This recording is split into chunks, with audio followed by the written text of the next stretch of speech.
Hi Elms. As part of our new term, we've got a few new books given to us by Mr. Albert for us to read. So the first one that I'm going to read to you is Where the Wild Things Are. And this story and the pictures are by Maurice Sendak. Okay. So Where the Wild Things Are. The night Max wore his wolf suit and made mischief of one kind and another. His mother called him Wild Thing, and Max said, "I'll eat you up." So he was sent to his bed without eating anything. That very night in Max's room, a forest grew. And grew and grew until his ceiling hung with vines and the walls became the world all around. And an ocean tumbled by with a private boat for Max, and he sailed off through the night and day. And when he came, hold on, Mr. Page, and in and out of weeks and almost over a year to where the wild things are. And when he came to the place where the wild things are, they roared their terrible roars and gnashed their terrible teeth and rolled their terrible eyes and showed their terrible claws.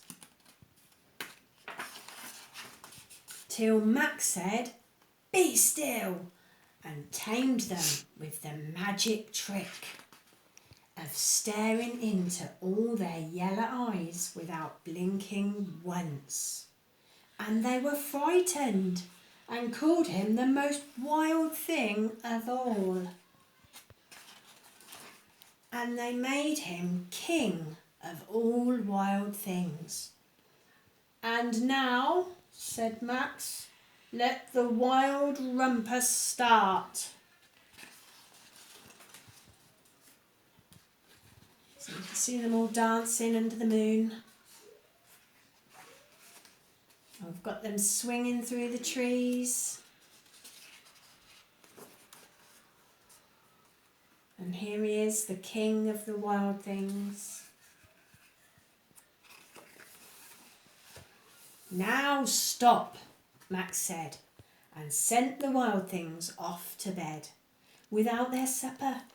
And Max, the king of all wild things, was lonely and wanted to be where someone loved him best of all. Then all around, from far away, across the world, he smelled good things to eat. So he gave up being king of where the wild things are. But the wild things cried, "Oh, please don't go. We'll eat you up. We love you so." And Max said, "No." The wild things roared their terrible roars and gnashed their terrible claws and rolled their terrible eyes. But Max stepped into his private boat and waved goodbye and sailed back over a year and in and out of weeks and through a day and into the night of his very own room, where he found his supper waiting for him.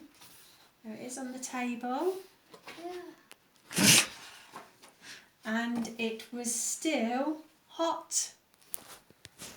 So there we go, there's our first book for the term. Hope you enjoyed it, Elms.